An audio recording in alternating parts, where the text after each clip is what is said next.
has dipped as he's been accused of being more interested in the perks of the job. But in a world looking for fresh leaders, Emmanuel Macron often fits the global bill. Chris. Greg, thanks.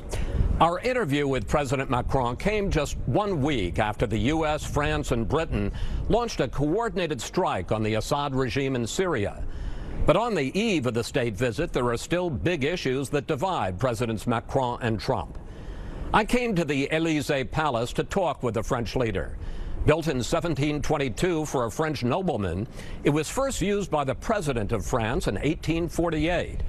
And the interview took place in the Salon Doré, the Golden Room, the French equivalent of the Oval Office. Mr. President, thank you for speaking with us. Thank you very much for being here in my office. You're welcome. Let's start with the state visit and your address to Congress. What message will you bring about relations between our two nations and what role the world would like to see the U.S. play? Look, first of all, I'm very honored to come to your country at the invitation of President Trump and have the opportunity to discuss with him and go indeed to the Congress for this address. My objective is to highlight a long-term history between our two countries based on values. We are very much attached to the same values, and especially liberty and peace. And I think the US today has a very strong role to play for peace in different regions of the world, and especially Middle East. And I think is one of the last resort player for this peace and for multilateralism. So I will advocate for multilateralism in front of the Congress for that, which means playing all together in order to reduce the influence and the power of some rogue states and very tough dictators, and obviously fight against terrorism together. Many foreign leaders over the last year have come to Washington, but this will be the first state visit of the Trump presidency. How do you explain your special relationship with the president, and some have called you the Trump whisperer? Look, I think we have a very special relationship because both of us are probably the maverick of the systems on both sides. I think President Trump's election was unexpected in your country, and probably my election was unexpected in my country. And we are not part of the classical political system. Second, I think we are very much in line on some very critical issue of this world, and especially counter-terrorism and fight against ISIS. Third, I think we have a very strong personal relation based on the different meetings we had, and especially the visits that your president gave to my country for Bastille Day in 2017.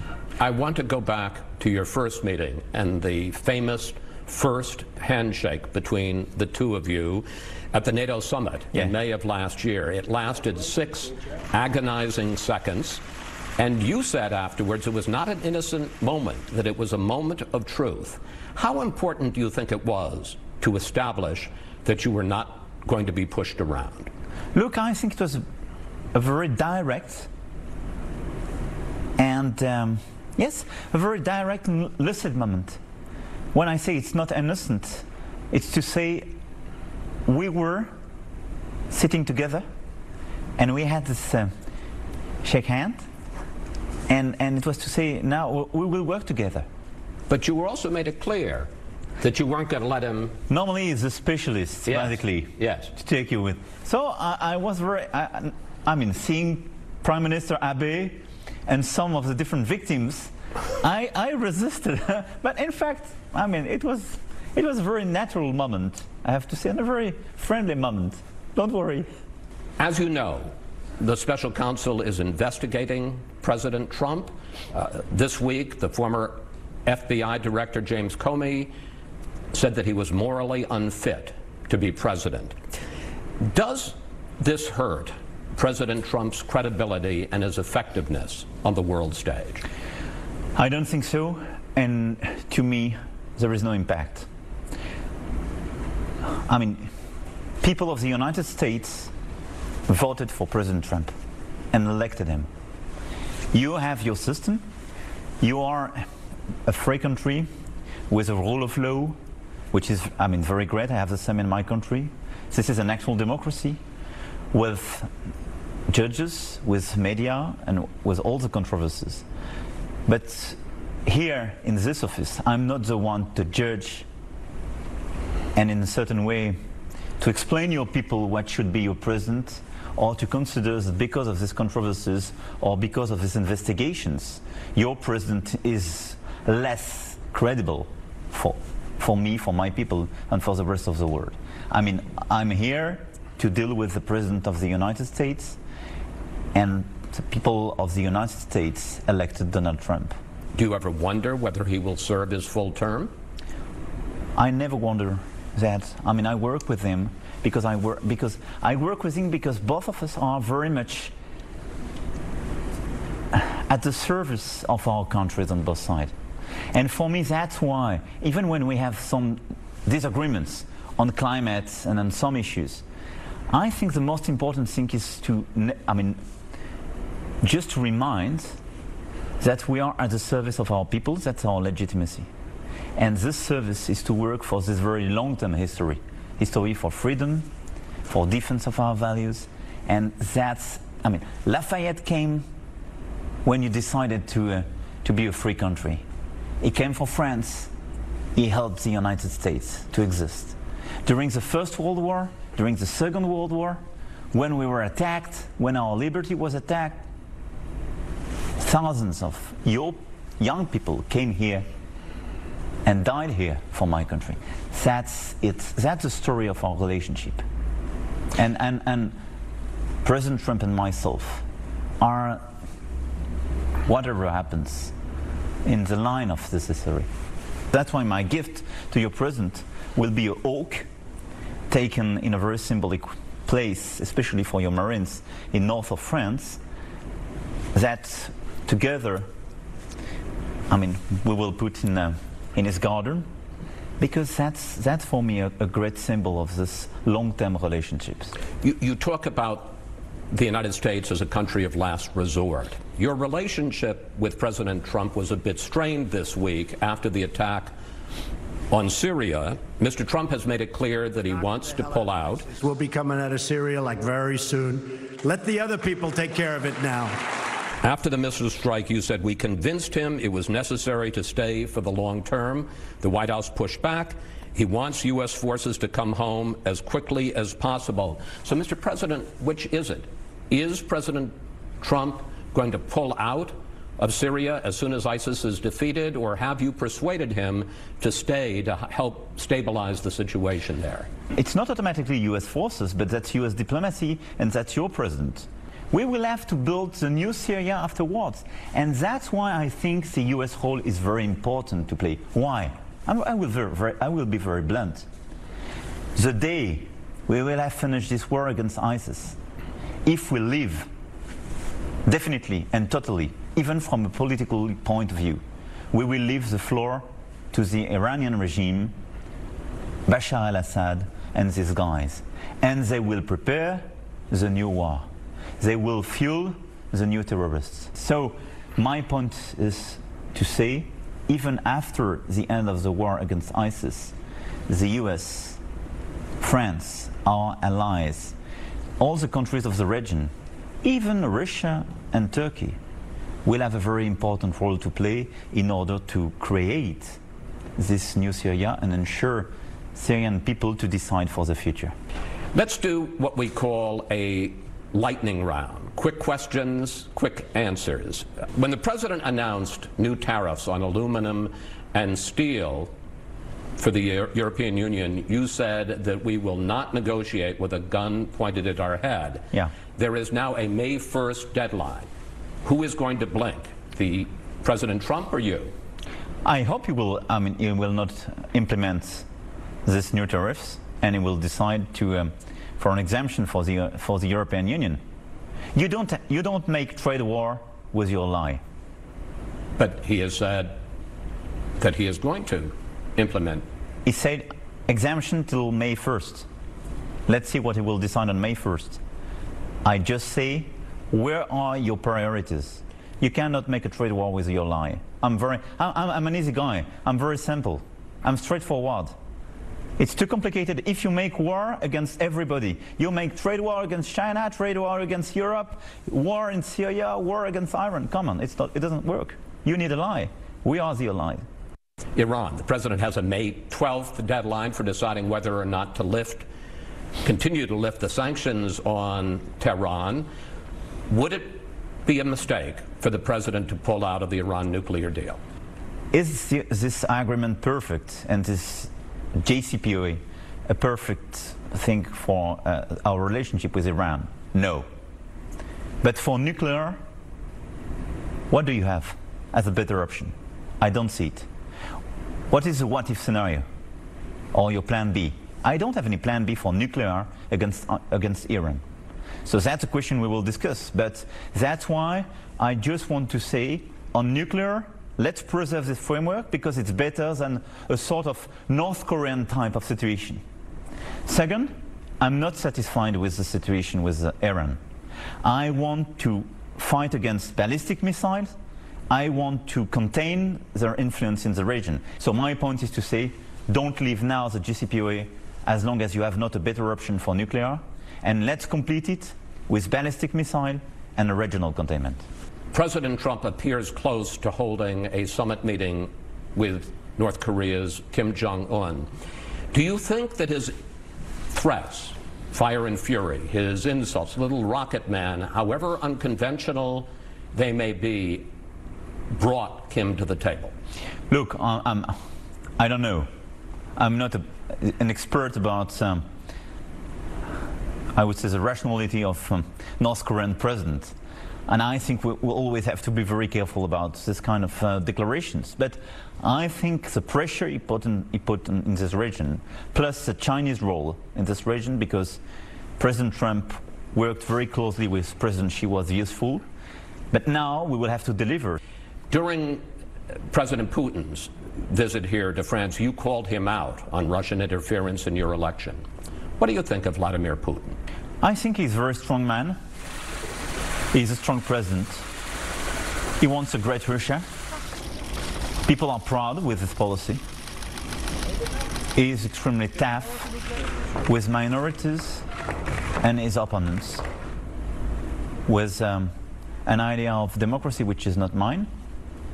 But I have a permanent discussion with him, even if we are disaligned on a lot of things. He's strong and smart, but don't be naive. He's obsessed by interferences in our democracies.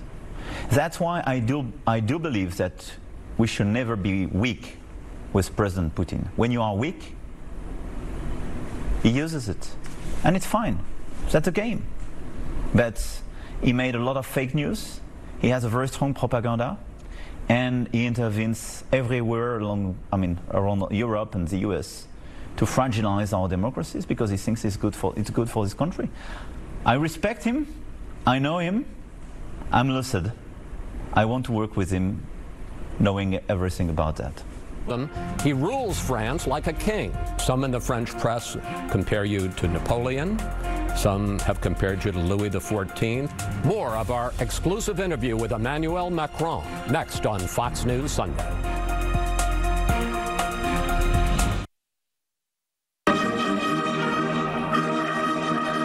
A welcoming ceremony for the President of Senegal at the Élysée Palace, home to the leaders of France since the 19th century.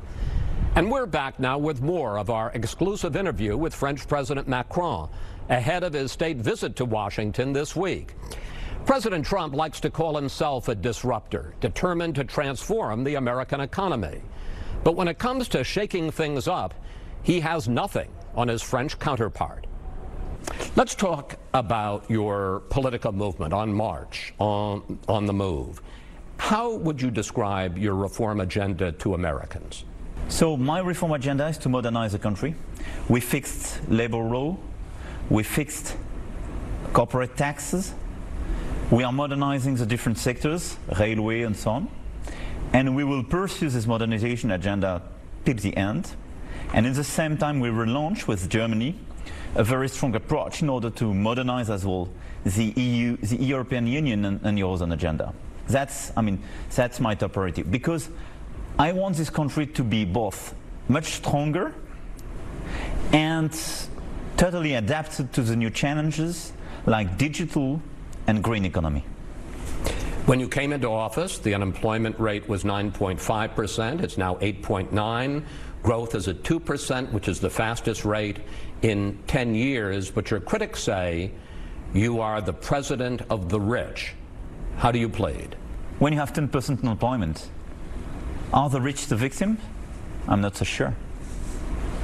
The more you decrease unemployment, the more you serve poor people because you provide a job. So my policy is focused on job creation, helping business people and entrepreneurs in order to accelerate the job creation. My agenda is an emancipation agenda, I would say. I want people coming from poor neighborhood, from middle classes, to succeed through education and work in my country. When you have a country with a lot of public expenditure, with a high unemployment, your victims are poor people and people coming from poor neighborhoods. One of your main targets has been the national railway system. Jobs for life, guaranteed benefits for life, train engineers can retire at 52, but in your reform you don't want to end that for the people who currently have it, only for future workers. I must tell you, and you probably wouldn't hear this much in France, there are some American conservatives who say, why not go further? Look, I'm not running the US. They should leave me the floor to run France. Because I know the situation, I know what is fair and unfair and what can be delivered and cannot be delivered. Why? Because I think the system is fine if for the current workers we preserve, the situation. But given the fact that we will have to take a lot of new workers, we want to clarify the situation and hire them as a normal company. You can always say you should do more when you are not the one in charge of it. I'm in charge, believe me, I take some commitments, I deliver. But I deliver to take fair and efficient decisions, not to take unfair or inefficient decisions. You talk about fairness. Let's talk about your tax reforms. You have dramatically cut the stiff tax on wealth, but you are taxing retirees more heavily. How is that fair? Look, first, indeed, I cut a wealth tax, which was a strong handicap for the French economy. Why? Because when people succeeded with their company and so on, especially entrepreneurs, they had to leave the country if they wanted to escape. So we lost a lot of opportunities. When they reinvest in the economy, when they create jobs, when they decide to reinvest in different listed or non-listed corporates, I don't want them to pay a wealth tax because they are good for the economy. So I think this reform is both efficient and fair. As for the retired people, I ask them a small effort. But why is it fair? Because in France, workers pay for retirement for retired people. That's a solidarity between generations. If I don't manage to push my country to have better results, more workers and more purchasing power for my workers, I will jeopardize my capacity to pay retirements for retired people. So that's fair. That's a fair deal. And I told my retired people, first, thank you. I told you during the campaign I will do it. It's not a surprise. I don't betray you. And third, in a certain way, it is fair.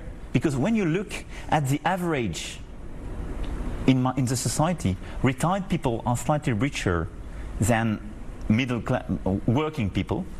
And when you look at the situation between the different categories, 30 to 40 years ago, people get retired at the same age as today, but living 15, 20 years less than today. So the situation totally changed. I ask these efforts. I know it's difficult. You have always protest when you change something in the country, but I do endorse these efforts because I think it's fair, and it's, once again, fair in general between the different generations and efficient in order to increase my results. one result of all this is that you have had major protests. You have had these 2-day-a-week strikes.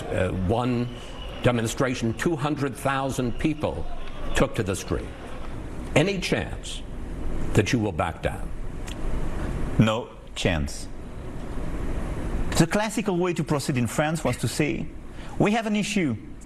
We will put new public money in order to solve this issue, which is not the right way to fix the situation.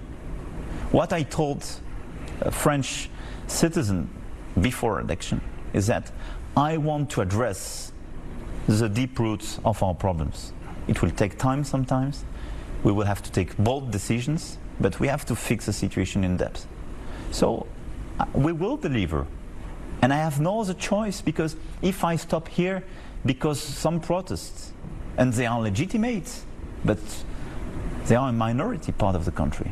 If I stop, how do you think I will be able to modernize the country and make this U-turn?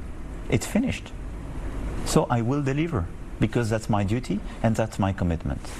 But your poll numbers are down. You were elected with 66% of the vote. In the latest poll, 58% disapprove of you, only 40% approve. You know, polls are not the one to tell where you have to go when you are elected. If you follow the polls, you never reform. You never fix a situation. You never transform. Because you're always obsessed by following where people want to go. I was elected on a very clear basis and a very clear mandate. I will deliver the mandate. And I will look at the polls in due time. Not now. You talk about what it takes to be a leader. You embrace symbols. On your election victory night,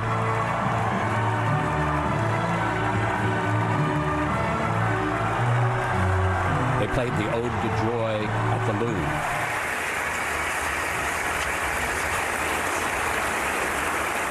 The first time you addressed the French Parliament, it was at Versailles. And you have even said that France, to some degree, is still a monarchy. Is that how you see your role as a leader? I don't want to be a monarch. I'm president of the French Republic. I'm elected and I'm under the control of my people, which is very important to me, because this is the only way to have a strong stimulus to work and to do your best. I mean, it puts a lot of responsibility on your own. So each day you have to think about that, and this sort of symbolical burden you have because of this history and because of this place of the country. I do endorse it. Some in the French press compare you to Napoleon.